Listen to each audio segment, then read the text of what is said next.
नमस्कार, जवाब तो देना होगा। मैं आप सभी का स्वागत है। मैं हूं डॉक्टर अवधेश मिश्रा। छत्तीसगढ़ में राजनीति कोई नई नहीं है। वरन यह कहे कि देश में राजनीति कोई नई बात नहीं है। 6 अप्रैल 1980 का दिन याद कर लीजिए, जब भारतीय राजनीति के पटल पे भारतीय जनता पार्टी का उदय हुआ, गठन हुआ। तब से लेकर अब तक कई बदलावों के दौर से गुजरी बीजेपी अब छत्तीसगढ़ में युग परिवर्तन की ओर बढ़ रही है, या यूं कहा जाए कि भाजपा जनरेशन चेंज कर रही है। जनरेशन चेंज के कई आधार हैं, लेकिन उसके सियासी असर कुछ और ही कहते हैं। सियासत इस बात को लेकर चर्चा इसलिए क्योंकि भाजपा कह रही है कि साहब हमने जनरेशन चेंज किया।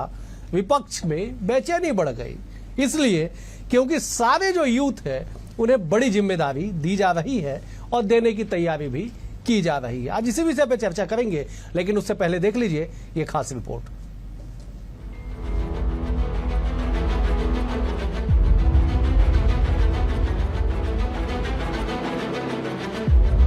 बीजेपी बदल रही है। पहले देश में, अब प्रदेश में बीजेपी का सियासी लिबास बदल रहा है। चुनावों में चौंकाने वाली रणनीति, घोषणा पत्रों में गेम पलटने वाले ऐलान, कई पहलुओं में बीजेपी दूसरी पार्टियों से आगे निकल चुकी है। यही कारण है कि देश में तीसरी बार मोदी की सरकार बन गई। वहीं प्रदेश में सिर्फ 5 साल का वनवास बीजेपी को काटना पड़ा। अब युवाओं पर बीजेपी भरोसा जता रही है। नई पीढ़ी को नेतृत्व भी सौंपा जा रहा है। पार्टी ने कई युवा नेताओं को बड़े बड़े पदों पर नियुक्त किया, जैसे राज्य और राष्ट्रीय स्तर पर मंत्री, पार्टी प्रवक्ता और अन्य जिम्मेदारियां भी युवाओं को दी गई हैं। जिसके बाद युवाओं को युवा नीति बनाने, निर्माण प्रक्रिया में भाग लेने का अवसर भी मिलने जा रहा है। देश और प्रदेश दोनों में भाजपा ने नई पीढ़ी के नेता किए तैयार। कुछ को भाजपा संगठन में रखा, कुछ को मंडल अध्यक्ष बनाया। बीजेपी में युवाओं को जिला और राज्य स्तरीय जिम्मेदारी दी गई। नया नेतृत्व तैयार करने वाली पहली पार्टी जो सोशल मीडिया पर अच्छी स्थिति में है। पिछले कुछ चुनावों में कांग्रेस लगातार हार रही है। इसमें युवा नेतृत्व का अहम योगदान है। संगठन स्तर के चुनावों में भी युवाओं को आगे लाने की नई नीति नियम बनाए गए हैं। इस बार बीजेपी ने 35 से 40 साल वाले युवाओं को मंडल अध्यक्ष बनाया। युवाओं को पहली बार चुनाव जीतने वाले आधा दर्जन मंत्री बनाए गए। एक तरफ बीजेपी युवाओं को मौका देने की बात कर रही है, एक नई पीढ़ी आने वाले समय के लिए तैयार कर रही है, वहीं कांग्रेस इस पर निशाना साध रही है। कांग्रेस विधायक संदीप साहू का कहना है कि बीजेपी की कथनी और करनी में बड़ा फर्क है।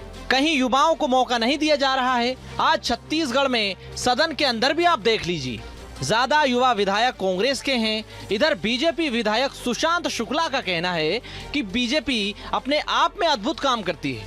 भारतीय जनता पार्टी का युवा समाज सेवा को लक्ष्य मानकर काम करता है, राष्ट्र निर्माण के लिए काम करता है। भारतीय जनता पार्टी का युवा आने वाले समय में भारत का नेतृत्व करेगा। कांग्रेस चुनौती नहीं है, देश के लिए भ्रष्टाचार, वर्गभेद की राजनीतिक मानसिकता का दल हो गया है। ये बीजेपी के कथनी और करनी में बहुत फर्क है। अभी मैंने नगर पंचायत के चुनाव में, जनपद के चुनाव में, जिला पंचायत में जिस तरह से इन्होंने प्रत्याशी को थोपा है और जिस तरह से इन्होंने अध्यक्ष और सभापति बनाने में, उपाध्यक्ष बनाने में अपने लोगों को थोपा है, तो युवाओं को तो मौका दिए नहीं। और आप देख रहे होंगे कि जिस टाइप से थोक रहे हैं, लोग बागी हो रहे हैं, चुनाव लड़ रहे हैं। पहली बार ऐसा हो रहा है कि मंत्रियों को नोटिस मिल रहा है और युवाओं की बात कर रहे हैं। देखिए, पार्टी दूसरों से अलग दिखने के लिए जो भारतीय जनता पार्टी की संगठनात्मक इकाइयां हैं, वो अपने आप में अद्भुत काम करती हैं। और ऐसा कौन सा दल है जो अपनी पीढ़ी तैयार नहीं करता? तो भारतीय जनता पार्टी भी कर रही है। और भारतीय जनता पार्टी का जो युवा है वो समाज सेवा को लक्ष्य मानकर आने वाले समय में राष्ट्र प्रथम के लक्ष्य के साथ राजनीति में सेवा के क्षेत्र में सुचिता की स्थापना करने के संकल्प के साथ निकला है। और मेरी ऐसी मान्यता है कि भारतीय जनता पार्टी का युवा आने वाले समय में भारत का नेतृत्व करेगा।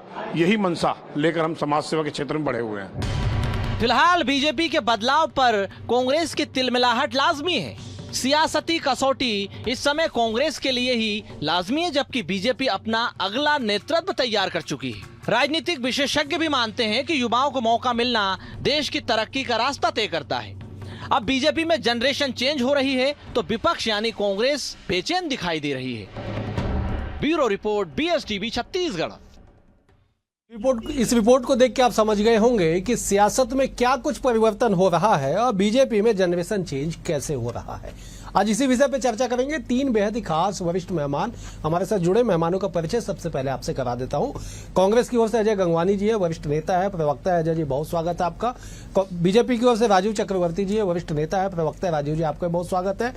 सूबे की सियासत पे पैनी नजर रखने वाले वरिष्ठ पत्रकार, वरिष्ठ राजनीतिक विश्लेषक अनिरुद्ध दुबे भी हमारे साथ है। अनिरुद्ध जी आपका भी स्वागत है। अनिरुद्ध जी मैं चर्चा की शुरुआत आपसे करता हूं। बीजेपी में जनरेशन चेंज इसलिए कहा जा रहा है कि साहब पहली बार ऐसा हुआ कि 35 से 45 साल वालों को मंडल अध्यक्ष बनाया गया। कहा गया कि 45 साल एक दिन उम्र अगर आपकी होगी तो आप मंडल अध्यक्ष नहीं बन पाएंगे। 45 से लेके 55 साल वालों को जिला अध्यक्ष बनाया गया। कहा गया 55 साल से अधिक उम्र होगी जिला अध्यक्ष नहीं बनेंगे। जनरेशन चेंज हो रहा है और ये पार्टी निकल के सामने है जो अपना नया नेतृत्व तैयार कर रही है। विधानसभा से लेकर मंत्री परिषद से लेकर संगठन में दर्जनों ऐसे उदाहरण है। अनिरुद्ध जी कैसे इसे देखते हैं आप? देखिए अवधेश जी की ये एक अच्छा है कि अभी जो मैं आपका जो चैनल का शुरुआती जो प्रस्तावना के तौर पे जो बातें आपके चैनल से सामने आ रही थी, तो 35 से 40 आपने जो है आंकड़ों का उल्लेख किया। ये बात बहुत अच्छी लगी क्योंकि मैं तो 45 सोचते हुए रास्ते पे आ रहा था। और आपको याद होगा जब राजीव गांधी देश के प्रधानमंत्री बने थे तो जब तक वो रहे तो हमारे युवा प्रधानमंत्री और हमारे युवा पूर्व प्रधानमंत्री ये कहा जाता रहा। खैर ये अच्छा है कि राजनीति में ऐसी छूट भी होनी चाहिए अवधेश जी। और बात यह है कि यहाँ पे जो 35 से 45 जो है मंडल में जो है नियुक्तियां और बहुत सारे जो मसले सामने आ रहे हैं। मैं ये भी एक पहलू को सोच रहा हूँ कि जो भारतीय जनता पार्टी के 2 पूर्व विधायक, एक तो खैर निर्दलीय रहे थे, लेकिन ये देवजी पटेल जब वो 3 बार यहाँ पे रहे, धरसींवा विधानसभा क्षेत्र से लगातार 3 बार जीते थे, तो एक समय युवा थे। और मैं संतोष बाफना जी की बात करूं तो वो जगदलपुर से वो भी 2 बार विधायक रहे। फिर ये अपना बिमल चोपड़ा, डॉक्टर बिमल चोपड़ा महासमुंद से विधायक रहे, हालांकि निर्दलीय रहे थे। तो सारी चीजें तो कभी कभी मैं सोचता हूं कि अभी आज इनकी जगह कहाँ है। हालांकि तीनों अपनी उपस्थिति दर्ज कराते हैं, लेकिन कई सारे सवाल उठते हैं। और जहां तक भारतीय जनता पार्टी की बात है अवधेश जी, जब केंद्र सरकार में पिछली बार अनुराग ठाकुर जब वहां पे मंत्री बने थे और उनको मतलब है कि बहुत महत्व मिला था, और छत्तीसगढ़ में जो सत्ता परिवर्तन अभी जो हुआ तो उसमें जो प्रमुख नाम आते हैं उसमें अनुराग ठाकुर का भी नाम शामिल है। तो कुल मिला के, और दूसरी बात ये है कि अनुराग ठाकुर जी की बात हुई तो मुझे ये भी याद आ गया, मतलब ये चीज शुरुआत तो मतलब विधानसभा के टिकट वितरण में हो गई थी अवधेश जी। मतलब ये कि बात करूं, ये सुशांत शुक्ला जी की आपने बाइट दिखाई, मतलब बहुत सामान्य तौर पे हम एकात्म परिसर में बातचीत करते थे, हमको ये नहीं मालूम था कि इतनी जल्दी एक विधायक के रूप में चेहरा सामने आने वाला है। फिर मुझे एक टोप्पो जो की बात करूं, जो सेना में राम कुमार टोप्पो और गुरु खुशवंत दास और एक नाम और है, हाँ, अनुज शर्मा, हमारे जो फिल्म कलाकार हैं छत्तीसगढ़ी सिनेमा के, वो भी तो ये सब युवा है। तो कुल मिला के भारतीय जनता पार्टी निश्चित रूप से एक दिशा में आगे बढ़ रही है और शायद उसके लाभ आने वाले समय में उससे मिले। चलिए ठीक है, मैं जरा एक बार अजय जी से समझ लेता हूं, फिर राजीव जी के पास जाऊंगा क्योंकि राजीव जी की पार्टी का जिक्र लगातार किया जा रहा है। अजय जी, राजनीति में हर जो राजनीतिक दल होती है वो अपना जनरेशन चेंज करती है। क्यों बार बार ये आरोप दीगर पार्टियों पे लगते हैं कि साहब आप परिवार से ऊपर नहीं उठ पा रहे और दूसरी पार्टी पूरा जनरेशन चेंज कर दे रही है? अजय जी देखिए अवधेश जी, महत्वपूर्ण विषय पे आपने डिबेट रखी, मुझे निवेदन है समय दीजिएगा। किसी भी संगठन के लिए, चाहे कांग्रेस पार्टी हो भारतीय जनता पार्टी, एक बात मैं मानता हूं कि वरिष्ठ नेताओं का अनुभव, उनका मार्गदर्शन, साथ में युवाओं का जोश और उत्साह, ये दोनों का कॉम्बिनेशन होता है तो संगठन बेहतर ढंग से प्रयास करता है। हमारे राष्ट्रीय अधिवेशन में हमने निर्णय लिया कि हमारे संगठन में युवाओं को 50% मौका दिया जाए, चाहे वो संगठन के पद हो, विधायक की टिकट हो या फिर सांसद की टिकट हो। लगातार हमने इस बात का छत्तीसगढ़ में भी जो ताजा विधानसभा चुनाव में ज्यादातर युवाओं को मौका दिया। अभी भी अगर आप लगातार विधानसभा खुद विजिट कर रहे हैं तो आपको कांग्रेस के काफी युवा, महिलाओं के साथ साथ जो युवा हैं वो लगातार वहां पे विधायक के रूप में दमदारी से आज जनता के मुद्दों को, सत्ता पक्ष को घेरने का पूरा प्रयास कर रहे हैं। और देखिए बहुत स्पष्ट है कि सुशांत सिंह राजपूत जी का सुना तो मैं उनकी प्रशंसा करना चाहूंगा। वो युवा है, दमदार सुशांत शुक्ला जी। आज एक अच्छी बात यह है कि वो भी सत्ता पक्ष को लगातार पिछले विधानसभा चुनाव में देखा कि ऐसे कई मुद्दों को उठाया, युवा होने के साथ साथ अपने कर्तव्य का निर्वहन कर रहे हैं। बहुत अच्छा विषय है कि अपनी पार्टी को घेर रहे हैं, ये होना चाहिए, ये लोकतंत्र का बहुत अच्छा संकेत। दूसरी महत्वपूर्ण बात है कि आप दावे तो बड़े बड़े कर रहे हैं, आज party with difference, cadre based party, ये आप लगातार दावे करते हैं। क्या युवाओं को मौका देने का मतलब ये है क्या, जिन्होंने 3 बार मुख्यमंत्री पद पे रहे या पूरी जिंदगी अपनी पार्टी को समर्पित कर दिए, चाहे अजय चंद्राकर जी हो, अमर अग्रवाल जी हो, धर्मलाल कौशिक जी हो, रेणुका सिंह हो, पुन्नूलाल मोहिले, राजेश मूणत, लता हुसैन, मैं मानता हूं कि युवाओं को मौका मौका दीजिए, लेकिन अपनी जिसने पूरी जिंदगी समर्पित की उसको भी बराबर महत्व मिलना चाहिए। ना आप उनको मंत्री पद के लिए मौका दे रहे हैं, ना निगम मंडल अध्यक्ष पद की नियुक्ति कर रहे हैं। तो जो ये होना चाहिए, मैं ये कॉम्बिनेशन मिसिंग कर रहा हूं। दूसरी आपने एक बहुत अच्छी बात की थी मंडल अध्यक्ष की। अभी कुछ दिन पहले हमने देखा कि जब मंडल अध्यक्ष का चुनाव रहा था, जगदलपुर में कार्यालय में इन्हीं के भारतीय जनता पार्टी के कार्यकर्ता गुस्सा होके जो जिसको चाहते थे मंडल अध्यक्ष बनाना, आज ऊपर से लिफाफा तंत्र के माध्यम से लगातार मंडल अध्यक्ष की नियुक्ति हुई। वो कार्यालय में ताला लगा देते हैं। आज मानव मंडल में किस प्रकार फुंडर के सामुदायिक भवन में मारपीट हुई, थप्पड़बाजी हुई, विधायक की गाड़ी का घेराव किया गया। जगदलपुर में, राजिम में, गरियाबंद में, मरवाही में, डोंगरगांव में, हर जगह आज एक बहुत वरिष्ठ नेता के बहू को वहां पे महिला को मंडल अध्यक्ष बनाया गया। तो महत्वपूर्ण आप दावे जरूर करते हैं, लेकिन यथार्थ में उसका पालन करना ज्यादा महत्वपूर्ण का जवाब राजीव जी से ले लेता हूं। लेकिन अजय जी, एक बड़े साधारण सी बात मेरे मन में निकल के आई, मैं सोचा कह देता हूं। आपने 2-3-4 नाम लिए, अमर अग्रवाल, अजय चंद्राकर, राजेश मूढ़त, रेणुका सिंह, धर्मलाल कौशिक, आपने इन तमाम लोगों का नाम लिया। बहुत साधारण सी बात है राजनीति में। अनिरुद्ध जी बैठे हुए बेहतर समझते हैं वो, कि जिस दिन 2003 में पहली बार राजेश मूढ़त विधायक बने, तो भी तो पहली बार बने थे, या अजय चंद्राकर पहली बार जब मंत्री बने, राजेश मूढ़त में मंत्री कहना चाह रहा था, जब वो पहली बार 2003 में मंत्री बने तो पहली बार ही बने, पहली बार लोग बन गए। ठीक है, तालमेल को लेके राजीव जी बेहतर जवाब देंगे। राजीव जी, युवाओं की पार्टी होने जा रहे हैं सर आप, जनरेशन चेंज हो रहा है, लेकिन चुनौती, जिम्मेदारियां, और अजय जी ने गंभीरता से आरोप लगाए, उनका जवाब जरा दे दीजिए। देखिए, भारतीय जनता पार्टी बदलाव के बयार को बहुत अच्छी तरह से समझती है, परखती है। जब जनसंघ था तो पंडित दीनदयाल उपाध्याय जी ने कहा था कि मुझे अटल जी जैसे 3 कार्यकर्ता मिल जाए तो मैं भारतवर्ष की राजनीतिक परिदृश्य की तकदीर और तस्वीर बदल सकता हूं। और श्यामा प्रसाद मुखर्जी जी भी अटल जी और आडवाणी जी को देख के बहुत प्रसन्नचित रहते थे। वो जो कारवां चला, वो जो सिलसिला चला, वो आज तक चल रहा है। जैसे हम स्वामी विवेकानंद का युवा दिवस मनाते हैं, वो और हमारे पार्टी के वो एक आइकॉन भी है। ठीक उसी प्रकार आप देखिएगा कि भारतीय जनता पार्टी की नीति रीति को देखकर जो आईएएस थे युवा ओपी चौधरी साहब, उनका मन हुआ कि हम राजनीति में आए। हम तो देख चुके हैं नौकरशाह कैसे होते हैं, उसी तरह से वो प्रभावित हुए, आज आए हैं। आज यहाँ के वित्त मंत्री है। राजेश मूढ़त जी का आपने बहुत सुंदर और सही समय पर जिक्र किया। जब वो युवा मोर्चा के अध्यक्ष थे, उन्हें विधानसभा की टिकट दी गई, तो कांग्रेस के मित्रों ने कहा तरुण चटर्जी के सामने तो आपने बलि का बकरा बना दिया है और वो तो उनकी हार तय हो चुकी है। लेकिन राजेश मूढ़त जी के साथ जिस प्रकार को युवाओं का समूह चल रहा था, वो जीते और 3 बार लगातार मंत्री बन गए। और अजय जी बड़ी चिंता कर रहे थे भारतीय जनता पार्टी में, तमाम नाम लिए पुराने लोगों की। तो आपको पुराने लोगों की इतनी चिंता मत करिए। भारतीय जनता पार्टी सभी लोगों का सम्मान करती है, और कोई मंत्री बनना या निगम आयोग का बनना कोई राजनीति का उद्देश्य नहीं होता है।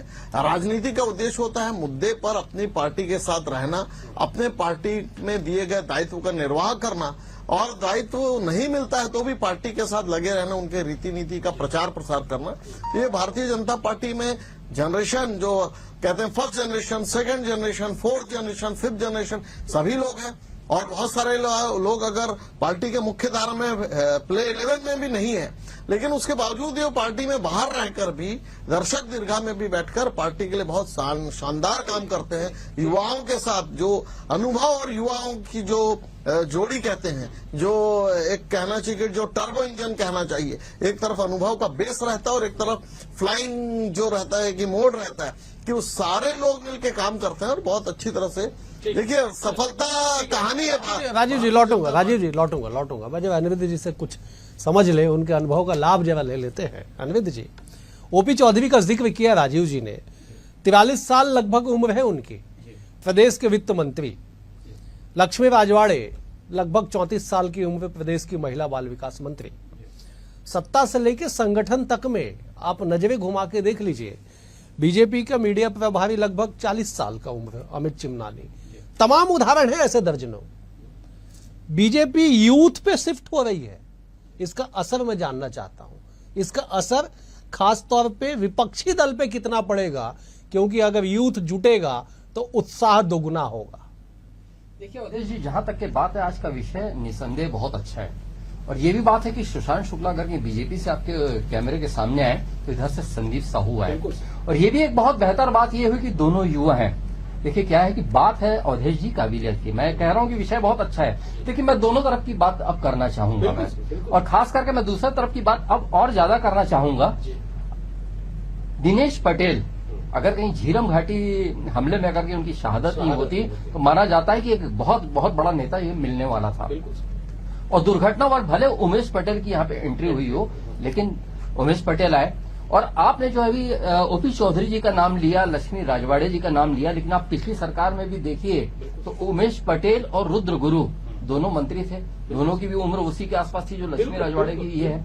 और हम आज भी गौर कर लें, अभी विधानसभा का सत्र चल रहा है, अवधेश जी आप भी जाते हैं, मैं भी जाता हूं, कभी कभी ऐसा होता है कि कुछ भावे बहस चल रही होती है तो महन जी नेता प्रतिपक्ष जो है बड़ी उम्मीदों और आशा भरी निगाहों से ऐसा चेहरा घुमा के उमेश पटेल की तरफ देख लेते हैं और उमेश पटेल चीजों को आगे बढ़ाते हैं। और आज ही जो है बहुत संक्षेप में मैं कह रहा हूँ, महतारी वंदन वाला जो मसला आया तो उमेश पटेल की उपस्थिति सदन में दिखी।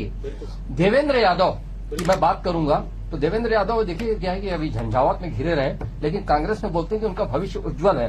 लेकिन ट्रेजेडी भी होती है, विकास उपाध्याय करके भी नेता रहे जो एनएसयूआई में रहे, यूथ कांग्रेस में रहे, लेकिन ये कि उनका पिछला कुछ समय इतना खराब रहा कि भारी मतों से जो राजेश मोहन जी से उनको हार मिली, फिर लोकसभा में तो सारा रिकॉर्ड ही टूट गया। ब्रिजमोहन अग्रवाल जी के सामने जो है 5.5 लाख से ज्यादा मतों से वो हारे। तो कहने का आशा है कि जो यहाँ पे जो है मतलब अगर कि बढ़ाने की जो कोशिश भारतीय जनता पार्टी में होती रही, वो कोशिशें मैं यहाँ पे भी देखते रहा कांग्रेस में, बात सिर्फ होती है वही बिल्कुल सही। आप बिल्कुल सही, आपने देवेंद्र यादव का नाम लिया, दुर्ग नगर निगम, भिलाई नगर निगम के सबसे कम उम्र के महापौर, 24 साल की उम्र में महापौर बन गए।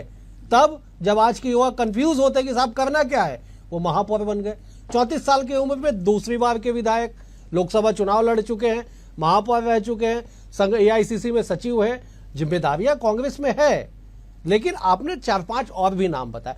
कंपेरेटिव बीजेपी थोड़ा सा इसमें आगे दिख रही है। अजय जी देखिए, एक मैं अच्छी चीज आपसे डिस्कस करना, आपने होती थी थोड़ी देर पहले बात की कि कांग्रेस पार्टी परिवार तक सीमित है, तो मैं आपको कुछ उदाहरण देता हूं। पहले छत्तीसगढ़ की बात कर, मैंने ऐसा कुछ नहीं कहा, मैंने कहा कि ये आरोप लगता है कि दीगर पार्टियां परिवार तक सीमित रहती है। मैंने कतई कांग्रेस का नाम नहीं लिया, मैंने कतई कोई आरोप नहीं लगाया। मैं अभी एक छोटा उदाहरण देना चाह रहा हूं। अगर आप परिवारवाद के लगातार आपकी बात नहीं करेंगे, भारतीय जनता पार्टी के नेता या प्रवक्ता लगातार के डिबेट पे बात उठाते हैं कि हमारे गांधी परिवार हो या लगातार यहाँ पे कांग्रेस पार्टी अपने परिवार से, मैं कुछ महत्वपूर्ण उदाहरण देता हूँ आपको। छत्तीसगढ़ में बलिराम कश्यप के पुत्र वर्तमान में केदार कश्यप जी मंत्री, विषयांतर हो रहे, यूथ, आप खुद यूथ है अजय जी, आप खुद यूथ पे आई जी। अगर मैं कांग्रेस की बात करूं, हमारे जो वर्तमान प्रदेश अध्यक्ष हैं दीपक बैज जी, 46 साल की उम्र में आज प्रदेश अध्यक्ष जैसे जिम्मेदार पद पे बैठे हैं, बड़े पद पे है जी। और जबकि ब्लॉक अध्यक्ष से लेकर वर्तमान अभी यहाँ पे प्रदेश अध्यक्ष के पद पे पहुंचे। हमारे राष्ट्रीय अध्यक्ष मल्लिकार्जुन खड़गे वो ब्लॉक अध्यक्ष से शुरुआत करते हैं, 9000 डेलीगेट्स वोट करके लोकतांत्रिक प्रक्रिया के माध्यम से आज राष्ट्रीय अध्यक्ष जैसे चुनाव के पद पर पहुंचते हैं। क्या जेपी नड्डा जी का कार्यकाल बढ़ा? क्या कोई चुनाव हुए? किसी से राय ली गई? तो महत्वपूर्ण है कि युवाओं को मौका देने के साथ साथ किसी भी संगठन में बहुत महत्वपूर्ण विषय है कि लोकतांत्रिक प्रक्रिया का पालन किया जाए और युवाओं को दोनों को कमीशन महत्वपूर्ण किया जाए। दूसरा देखिए, लगातार ये बहुत सारे उदाहरण मैं देना चाह रहा था, क्या छोड़िए। अभी ये छोटा सा उदाहरण एक और दे दूं आपको। लखनलाल देवांगन जी एक मंत्री हैं, वो किसी ऐसे व्यक्ति की तारीफ कर देते हैं या बधाई दे देते हैं को जो सभापति पद पे कोरबा सेलेक्ट हो जाते हैं। तो ये अनुशासन में क्या आज एक मंत्री ये नहीं जानता क्या कि मुझे क्या कहना है, किसको क्या बधाई नहीं देनी है? तो ये पार्टी विद डिफरेंस और कैडरलेस पार्टी की जो बात कर रही है, लगातार हमने मंडल अध्यक्ष चुनाव में देखा, आज कोई भी व्यक्ति खुल के अपनी बात नहीं रख पाता। आज भारतीय संगठन में जो भारतीय जनता पार्टी का संगठन है, हम दो हमारे दो की सरकार है, अधिनायकवाद बुरी तरह हावी है, सारे निर्णय दिल्ली के एसी चैम्बर में माननीय प्रधानमंत्री और गृह मंत्री ले रहे हैं, चाहे सांसद के टिकट की बात हो, विधायक के टिकट की बात हो या महापौर की टिकट की बात हो। क्या किसी मंत्री से राय ली गई? क्या लगता है कि विष्णु साय की भूमिका रही? आज विश्व आदिवासी दिवस के दिन एक आदिवासी प्रदेश अध्यक्ष को हटा दिया जाता है, क्या ये लोकतंत्र के लिए अच्छा संकेत है? राजीव जी सीधे जवाब दे दीजिए साहब, बहुत गंभीर सवाल। जी गंभीर सवाल है, लेकिन सवाल का जवाब भी खुद कांग्रेस पार्टी को मिल गया।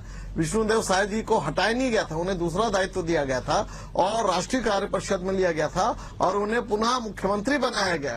उसके बाद मुख्यमंत्री मुख्यमंत्री बनाया गया, उन्हें बनाया गया, बड़ी जिम्मेदारी दी गई। तो आप जिसकी भाजपा के लोगों की आप बहुत चिंता करते हैं, थोड़ी अपने संगठन की कर लीजिए। मैं अब थोड़ा सा इतिहास में जाऊंगा। बलरोज मधोक जी जनसंघ के अध्यक्ष थे अध्यक्ष रहते हुए उनके बहुत सारी बातों पे भयंकर वैचारिक मतभेद हुआ।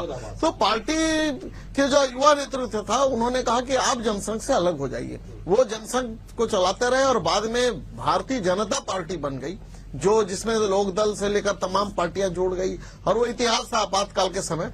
तो देखिए, भारतीय जनता पार्टी में कार्यकर्ता मुख्य बिंदु है। और आज जो जनरेशन आया, आज जो 5th जनरेशन कहता है कि युवाओं को मौका दो, युवाओं के द्वारा, युवा क्योंकि प्राणवायु भारत की, तो युवाओं को मौका दिया जा रहा है। तो केवल किसी परिवार के युवाओं को मौका न देते हुए आप देखेंगे कि हमारे जो युवा मोर्चा के अध्यक्ष हैं तेजस्वी सूर्या जी एकदम युवा है। और जो पार्टी का बायलॉज तैयार किया गया है, युवा मोर्चा में केवल युवा रहेंगे। पार्षद से लेकर तमाम चीजों में ध्यान रखा जा रहा है कि युवा सामने आए, क्योंकि वो हमारे देश की भी आप जनसंख्या का अगर अनुपात देखेंगे तो ये युवाओं का देश है, युवाओं का प्रदेश है।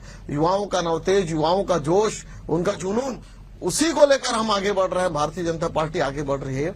और देखिए, तो आज वही कारण है कि भारतीय जनता पार्टी के 11 राज्यों की सरकारें हैं, और बाकी तमाम राज्यों में हम साथ साथ हैं, कोalition की गवर्नमेंट है। पूरे भारतवर्ष में लगातार 3 बार से हमें समर्थन मिल रहा है जनता जनार्दन का। तो युवा बंधुओं का हमें साथ मिल रहा है लगातार। और जितना भी नवाचार होता है वो नवाचार भारतीय जनता पार्टी करती है। तो इसीलिए भारतीय जनता पार्टी के कार्यकर्ता। राजीव जी, मैं जरा अजय जी से जवाब ले लेता, फिर अनिरुद्ध जी का रुख करूंगा। अजय जी, ठीक है, ये राजीव जी दर्जनों उदाहरण बता रहे साहब कि ऐसा ऐसा हुआ, अमुक पार्टियां हुई, ये जिम्मेदारियां दी गई। जिम्मेदारियां दोनों तरफ, लेकिन जिम्मेदारियों को सफल तभी माना जाता है जब रिजल्ट सामने आए। बार बार कहा जा रहा है कि साहब विधानसभा चुनाव 2023, लोकसभा चुनाव 2024, नगरीय निकाय चुनाव, उपचुनाव, पंचायत के चुनाव, सारे चुनावों के आंकड़े ये बता रहे हैं कि बीजेपी अपर हैंड पे रही है कांग्रेस से। रणनीति वाइज बीजेपी स्ट्रांग साबित हुई है। युवाओं का बड़ा योगदान इसमें माना जाएगा। अजय जी, देखिए, 2 चीजें स्पष्ट है। हमने भी देखा, हमारी 5 साल की भूपेश सरकार थी, 5 विधानसभा के उपचुनाव हुए, 5 के 5 उपचुनाव कांग्रेस पार्टी जीतती है। ये लगातार इतिहास होता है कि जब उपचुनाव होते हैं तो ये वहां की जनता ये मानती है कि जो सत्ता पक्ष में है, अगर उस पार्टी के विधायक बनेगा तो बेहतर प्रयास होंगे। मैंने आपको कई बार डिबेट में रखे कि जब हमारी सरकार थी 14 की 14 नगर निगम, 48 में से 44 नगर पालिकाएं, 122 में से 9 नगर पंचायतें, ये लगातार कांग्रेस पार्टी जीत दर्ज करती है। तो ये नगरीय निकाय के चुनाव हो या पंचायत चुनाव हो या विधानसभा उपचुनाव, ये जनता चाहती है कि सत्ता पक्ष के प्रतिनिधि होंगे तो बेहतर फंड का मैनेजमेंट होगा, सहयोग मिल पाएगा, ज्यादा काम हो सकता है। ये लगातार इतिहास रहा है। देखिए, लगातार ये स्पष्ट है कि जो 15 महीने में बड़े बड़े वादे करके यहाँ पे आ रही है। दूसरा, अगर ये एक नगर में पंचायत चुनाव की बात कर रहा हूं, आपने लगातार देखा कि किस प्रकार से जिला पंचायत सदस्य अपने अध्यक्ष बनाने के लिए, जनपद अध्यक्ष बनाने के लिए लगातार सत्ता बल दंगल का दुरुपयोग हो रहा है। हमारे जो दुर्ग की प्रत्याशी थी, आज उसको उनके प्रशासनिक अधिकारी विधायक के घर में बिठा के रख देता है कि जब तक नामांकन प्रक्रिया पूरी नहीं हो जाएगी उसके बाद छोड़ा जाता है। हमारे जो यहाँ जनप्रतिनिधि जीत के आए हैं उसको आप फॉर्च्यूनर और स्कॉर्पियो की लालच दे रहे हैं, धनबल का दुरुपयोग कर रहे हैं, धमकी देकर उसको डराने का प्रयास करते हैं। एक इनके बहुत वरिष्ठ विधायक है सुब्रमण्यम स्वामी, उनका इनके सांसद इनके कथन मुझे याद आता है कि भारतीय जनता पार्टी उस स्थिति में आ चुकी है कि बिना चुनाव जीते कहीं भी सरकार बना सकती है। तो ये हम तो देख ही रहे हैं कि लोकतंत्र की हत्या का प्रयास लगातार, चाहे आप मध्य प्रदेश की बात कर लीजिए, महाराष्ट्र की, कर्नाटक में, मणिपुर में, गोवा में लोकतंत्र को चुनी सरकार को गिराना, 86 घंटे की मुख्यमंत्री की नियुक्ति महाराष्ट्र में राष्ट्रपति शासन लगा के भारतीय जनता पार्टी। अजय जी, मैं लौट रहा हूं, मैं जब अनिरुद्ध जी के पास जाता हूं। अनिरुद्ध जी, किसी भी जनरेशन चेंज, जब पीढ़ियों का परिवर्तन होता है, बड़ी चुनौती और बड़ी जिम्मेदारी रहती है। आप परिणाम देंगे नहीं देंगे, परिणाम मूलक निर्णय होगा नहीं होगा, बहुत सारे सवाल कौंधते रहते हैं मन में, क्योंकि एक राजनीतिक दल है, दावा है विश्व की सबसे बड़ी पार्टी है। अगर ये छत्तीसगढ़ इकाई अगर पूरे जनरेशन शिफ्ट कर रही है, नए मोड पे जा रही है, तो चुनौती कितनी बड़ी होगी। अनिरुद्ध जी, बात अवधेश जी सिस्टम की है, आपने तो बात छत्तीसगढ़ की। ये मत समझ लीजिएगा कि मैं कैसे छत्तीसगढ़ से दिल्ली चला गया, लेकिन अब मुझे दिल्ली जाना जरूरी है। ये एक्सपेरिमेंट मनमोहन सिंह जी की सरकार के समय में राहुल गांधी जी ने किया था, क्योंकि राहुल गांधी जी के सुझाव महत्वपूर्ण होते थे। प्रधानमंत्री मनमोहन सिंह जी थे। अगाथा संगमा, सचिन पायलट, जितिन प्रसाद, ज्योतिरादित्य सिंधिया और भी कुछ नाम थे। असीम संभावनाएं नजर आ गई थी। और मजाक से तो ये भी होता था कि जो वृद्ध वहां के सांसद लोग थे, जब ये लोग आते थे ना, तो वहां पे एक शब्द चला था कि देखो बाबा लोग आ रहे हैं करके। आप ये भी सुने होंगे। तो ये सब चीजें हैं। लेकिन क्या है कि कांग्रेस ने का जो एक्सपेरिमेंट गलत नहीं था। और दूसरी बात, राहुल गांधी ने आम आदमी का सिपाही अक्स करके एक जो है संस्था भी बनाई थी, जो असमय मर गई। चुरावन मंगेशकर जो छत्तीसगढ़ के उस समय एमएलए होते थे, वो यहाँ उसके कर्ता धर्ता बनाए गए थे। बहुत सारी बातें कहने को। खैर, बात यह है कि दोनों पार्टियों के पास विजन वही है युवाओं को लेके। कर कौन अच्छे से पाता है इस पे डिपेंड करता है अवधेश जी। और जहां तक मैं क्या है कि शुरू में भी कहा कि भारतीय जनता पार्टी का अच्छा कदम है, और थोड़ा सा वहां पे कार्डर बेस्ड पार्टी है, कुछ सख्ती है। कांग्रेस लोकतांत्रिक पार्टी है तो उसका भी स्वागत है। तो इतना है कि मंत्री को नोटिस जारी हो गया। मंत्री को नोटिस जारी हो गया। तो मैं समझता हूं कि आज के राजनीतिक दौर में जो उथल पुथल का दौर है, तो थोड़ा सख्ती रहे, तो फिर युवा जो है मन बिना दिग्भ्रमित हुए अपना जो है कुछ ना कुछ करिश्मा कर जाए। राजीव जी, क्लोजिंग स्टेटमेंट आपका, ये जो निर्णय है जनरेशन चेंज का, क्या सच साबित होगा? बिल्कुल सच साबित होगा। और युवाओं के हाथ में जो शक्ति है, आप देखिएगा कि वो बूढ़ा बहादुर शाह जफर था जो 1857 की क्रांति का नायक था, लेकिन वो क्रांति को अंतिम उद्देश्य तक नहीं पहुंचा पाया। वही भगत सिंह थे जिनके हाथों में युवाओं की तरुणाई थी, उन्होंने असेंबली में बम फेंका और लाखों तरुण उनके पीछे खड़े हो गए और खड़े होकर भारत मां की जय घोष करते रहे। तो युवाओं के हाथ में शक्ति है, युवाओं के हाथ में ताकत है, और युवा चाहे तो दिशा पलट सकते हैं, हवाओं का रुख बदल सकते हैं। और भारतीय जनता पार्टी ने युवाओं को नया मौका दिया है बहुत, और कांग्रेस ने भी दिया है। लेकिन युवा को मौका देने से राजनीति में जो नया नवाचार किए थे, वो एक अच्छा परिणाम। चलिए राजीव जी, उम्मीद यही है कि युवाओं को जहां भी मौका मिले परिणाम उसका बेहतर हो, जनरेशन चेंज लगातार होते रहे। फिलहाल आज के लिए इतना ही। आप तीनों मेहमानों का बेहद शुक्रिया। राजीव जी आपका शुक्रिया, निवेदित जी आपका शुक्रिया, अजय जी आपका भी शुक्रिया। कल एक और विषय के साथ होगी मुलाकात, तब तक के लिए नमस्कार।